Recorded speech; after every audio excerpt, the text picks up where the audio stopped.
Hi, this is Lakhi Singh, the property fixer, here to fix you and help you grow your property and your business affairs to the next level. So if you're looking for knowledge and insights about how to get involved in property, solve your problems about scalability in your property business, then do watch our 20-minute clips. We've taken them from hundreds and, well, thousands of videos that we've taken over the last 6 months, and we've broken them into simple chunks which can make them useful for you. So do watch and do subscribe to our YouTube channel underneath as well. Or, refurb projects, or what are you doing? I've got a couple of, a few rentals, which I'm actually in the process of, I've been selling them recently to concentrate and focus on refurbs and flipping, just to build up sort of like some capital to have to do away with the relying on lenders and the criteria that they put in place, really, to make it a bit more flexible, to be able to... Very clever. Well, we've come across this terminology a few times, flipping. I keep getting a picture of someone actually doing somersaults. Is that correct, Lakhi? What is the flip? Is it like someone trying to, to do a bit of gymnastics? What is the flip? I mean, a lot of people out there probably don't know what a flip is. It could be a part of the swear, flipping hell, or flipping heck. Or is it something else, Lakhi? What does it mean, flipping? And what's the flip means that you're buying a property, you buy a property, or you've got a property, and then you're going to sell it on. It's actually, technically, you could actually put into accountancy terms. There's different taxation laws around buying property and selling it, and considered to be a trader. So there's different types of taxation that gets impacted.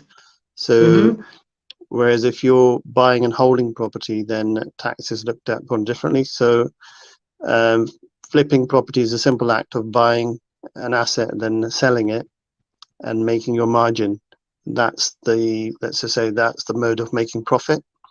Excellent. So I think what Tracy's doing, she's not necessarily flipping property. I think at the moment what she's doing is this is sort of from an accountancy point of view, she's actually bought property which is held for 5 or 10 years plus, and now she's looking to crystallize her gains and get the capital out, and she's looking to invest into other projects which might be high yielding. She may be looking to hold.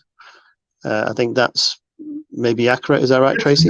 Very technical, very technically put, sir. Before we flip over to Tracy, I will give a shout out to Mandy, who's giving us a big hi, and Sonia.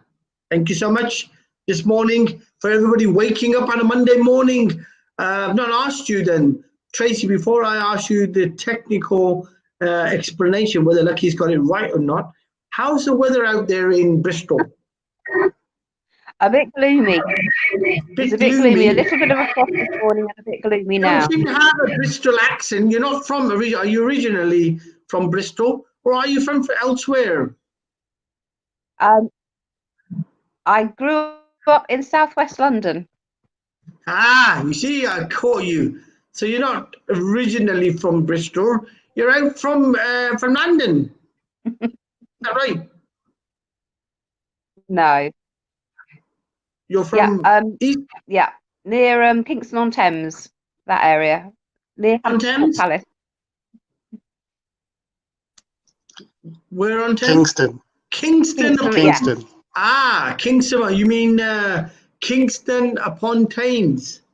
Around that area, yeah. Very nice. Okay.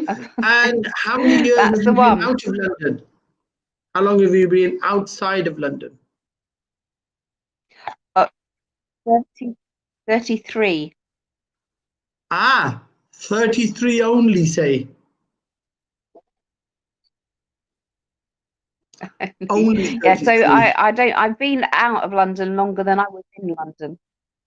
Okay. Now. Excellent. Right. Okay, so we come back to Lakhi Singh. We come back to Tracy. Tracy, what I want to know is, what is the technical structure you're adopting in your flipping? Are you taking properties and flipping them according to the accountancy terminology that Lakhi is using, or is it literally a short-term hold and sell on? And are you just taking the contracts and selling them on, right? Are you actually acquiring, refurbing, and then selling on? And which way around is it? Right. Well, currently we're doing, we're taking them on, adding some sort of value, whether that just be literally refurbs or whether to add maybe a loft conversion or something, and then selling it. But always brought in mind that if necessary, the rental demand in the area is always good, and that the yields would be good if we needed that as a backup plan. So excellent. Just to be very clever, very clever. So you're about, say, 3 or 4 different dimensions. You look at a property. So the first thing you do is you see it from, does it need, or can it be, can it have a value add to it? Is that correct? That's right. Yes. Then you make sure, if we're going to spend money on it, in case we need to hold on to it, will it get us a good yield? Is that correct? Mm-hmm. Yep. And obviously the objective is to sell on with an uplift. So if you bought it for, say, 200,000, you should sell it for around 300. What's the benchmark you keep on the profits then? What type of numbers do you like to look at? What turns you on in terms of acquiring? Well, it very much depends on the value initially. We don't tend to work on a percentage, although that comes into it when you were actually having to borrow, because obviously there's more borrowing, more expense to go into it. But normally we'd be looking at adding at least £70,000 to a property, and hoping to achieve that within sort of like 3 months, 3 to 4 months. So in honesty, what you're doing is you are actually flipping on in terms of, you're probably using the contract, because if you've acquired it and you're trying to sell on within 3 months of completing it, that is, it's normally an issue with the land registry and HMRC. So I assume you're not actually acquiring in terms of purchasing it, you're holding it on a reassignable clause of some kind that allows you to. We haven't actually done that yet. We have approached a few vendors with that in mind, but it seems to be generally not very well known, and so people are quite wary. It would appear. So no. Normally, we actually do purchase. We totally go through the conveyancing system and actually purchase them. But even if we spent sort of like 3 to 4 months producing the uplift, and actually by the time that the sale is achieved, we're normally past the 6 months magic figure. Right, that's good. And then I think you've got a clever formula there. So what you're doing is, if you look at it from a numbers game, you've kept it very, very clever in terms of you're thinking of at least about £250,000 of gross profits per annum. Only then does it make sense. Anything less than that's not worth it. Is that what you're saying?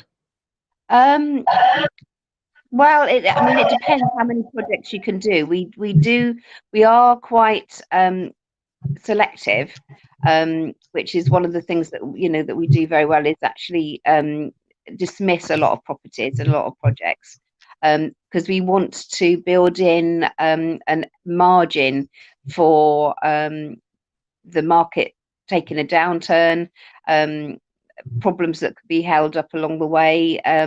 So we do protect ourselves and hopefully our investors, so that the projects that we do take on are fairly as secure as you can probably get, really.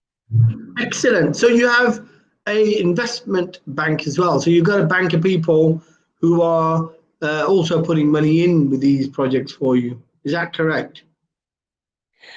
We're just switching. Well, we're just trying to increase that and switching over to that way of raising finance, in the hope that it will be a little bit faster a faster process when you're going, because often that these the projects that we do choose eventually are ones that require quite a quick response, because if you're getting them at a reduced amount, people normally want a quick sale. So anything that goes through borrowings, banks, or even bridging loans can take quite a time. So investors tend to make a decision, a little bit quicker.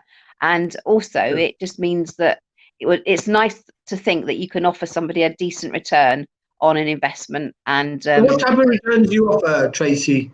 We've got lots of people listening. You may get some other people who want to put some money down on the table with you. What type of return do you offer for investment? It depends very much on the project, really. Sometimes it would be just a straightforward loan, which is probably the easiest for us to manage. And thereby we agree a return on the money that's invested over 6 months to a year, depending on everyone's situation, really. And for that, we would be hoping, if we had the margins in the project, to be offering between 5 and 8%. That's not bad. 5 and 8% is excellent. It's very good returns. That's better than having a rental property. Yes, that's right. It just very much depends on the project. Well, exactly. Yes, exactly. But it works for us as well. We're probably, it's probably not that dissimilar to borrowing, the cost of borrowing through a bank, apart from the fact that you don't tend to have admin fees and setup fees initially. But it just means that hopefully we can move a little bit faster. And it's just nice, I know it sounds awful, but to cut out perhaps that middleman, so that you're actually paying the returns directly to the person with the funds. Well, that's a clever model. That's a clever model. Lakhi Singh, what do you say to that model? And how do you use this model when creating your own business empire? I mean, you're obviously one of the main shakers and movers of the square mile. You obviously deal with 100 millions, but the concept's the same, isn't it? Yeah, I think it's quite a common process. Obviously, if you can get a private lender to lend the money to you without any setup costs. So I think it's a good thing. I think there's a bit of a downside to that, because if a project doesn't go in on time, or it doesn't work out, or the profit isn't there, then you're left sometimes with private investors. And private investors sometimes, because they're quite inexperienced at some of the time in terms of their lending, it could be more time and trouble than it's worth. So there's a bit of a yin and a yang. You just got to be careful that who you are getting involved in your business, because if you've got even small bits of money, £20,000 or £30,000, you might find that's sometimes more hassle with the private individual, because they're not looking at things in a standard way, so you don't know what you're playing with. So if you didn't give them the money back on time because everything and they needed the money, then I think it's all the devil's in the detail. So what's the default rate if you can't return the money because builder fell ill, COVID-19 happened, nobody was on site?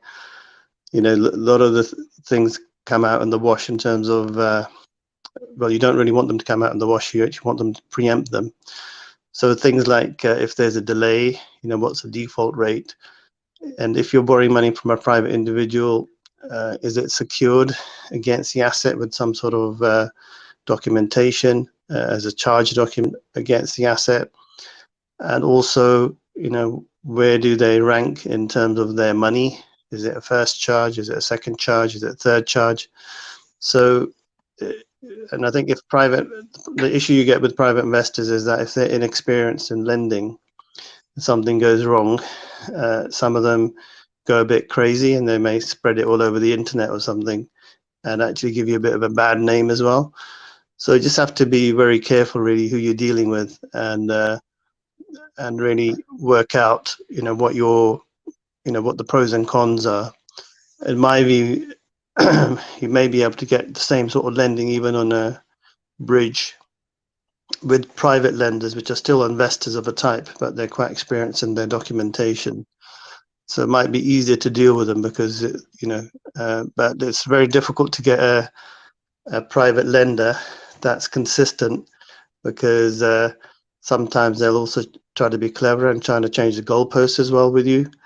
So I've seen it all really in my time, but I'd be very careful when it comes to private investors.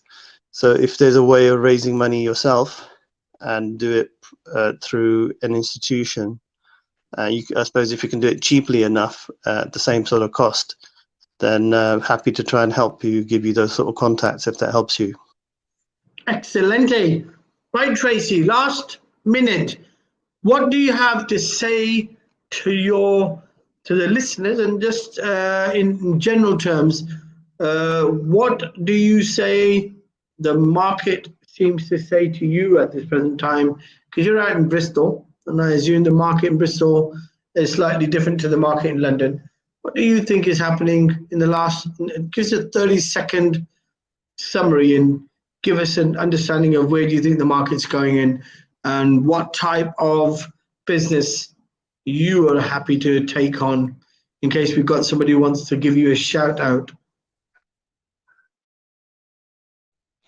Firstly, I want to say thank you very much. Didn't know what I was signing into, so thank you guys. It's been brilliant. The market in Bristol has been very, very strong, ridiculously so in lots of ways, to be honest. I think that there will be a little bit of a drop next year, but I don't think it's going to be massive. We're looking towards some maybe more commercial conversions in the future, because I think there's going to be a lot of commercial property, unfortunately, that is going to be available. And I think that's about it. Thank you very much, guys. Excellent. And it's been really interesting. Thanks. Excellent. That's a big nugget, I think. I think that really confirms a lot of the conversations we've been having in the past few months, where people are talking about commercial assets closing down, retailers on the high street no longer trading, going into voluntary arrangements to waive off their council liabilities. And the fact that there may be a change on the high street, you're quite right. It may be bigger money, but I think you're right that there's going to be an abundance of commercial assets looking to be converted. And there is something that's on the horizon called service apartments. And I think you may find that's an excellent market to get into if you want to hold assets and have your yield increased. Service apartments is definitely something that is being talked about, especially with the laws on the ASTs changing as well, the legal contracts between the tenants and the landlords. I think it's very refreshing, Tracy. Thank you so much. You've jumped in, but you were definitely a breath of fresh air for us. Lakhi Singh, say you take care. Take care, Tracy. Have a good day. Bye. Bye-bye. Thank you for coming on, Tracy. Tracy is gone. Yes, Lakhi. What do you say? Sorry, I couldn't recognize your difference. Tracy, Lakhi, Tracy. Lakhi Singh, 30 seconds. What do you say? About what in particular? Right. About if your opportunity does not find you, build your own door. I think you've got to really be out there trying to learn your game. You've got to understand really what you're doing. So if you haven't got opportunities in front of you, you've got to create them. So doing your research, keeping eye out, networking, keeping your energy positive, looking after your health. It's all critical to creating a solution to potential business or new opportunities or your existing business. So that's right. You've got to make that door. Okay, sir. Thank you so much for your time. Excellent advice and input. We will continue next week with the Wikipedia life story, the way Rescue My Properties took off, what it actually has, what it gives, how it's grown, what are the other features of this excellent portal website that gives a lot of assistance to people wanting to jump into property, and if not that, become self-employed. We'll cover that next week. Tomorrow we'll see you again, 8 a.m. to 9 a.m. Lakhi Singh, drive time sessions. Apologies for being late. Sorry, the helicopter wing obviously fell off and I had to have it glued back on. But it finally got glued on. But I took the road instead, got to the studio in time. So Lakhi Singh, thank you so much, sir. Speak to you tomorrow. We should have a guest on, I think, tomorrow as well. And we will see you then. Lakhi Singh, the property fixer, the mixer.